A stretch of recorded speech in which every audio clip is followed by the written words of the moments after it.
And focusing in now on Onondaga County with, again, 194 positive cases. 20 people are in the hospital. 7 of them are critical. But for the first time, County Executive Ryan McMahon has some recovery numbers. We're told 5 people have recovered and have been released from mandatory isolation.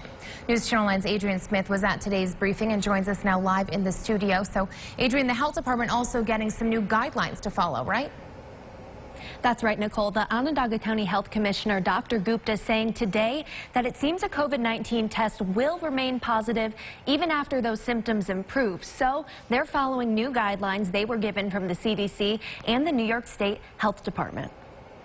For a person to be released from a mandatory isolation or quarantine, the CDC and State Health Department are requiring patients to meet 3 criteria. It must be at least 7 days since their initial symptoms. Their fever must be gone for at least 3 days without taking any fever-reducing medication, and they must have continued improvement with their respiratory symptoms.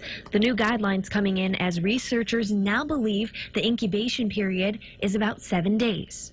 It's not a free pass to go and party and do whatever you want.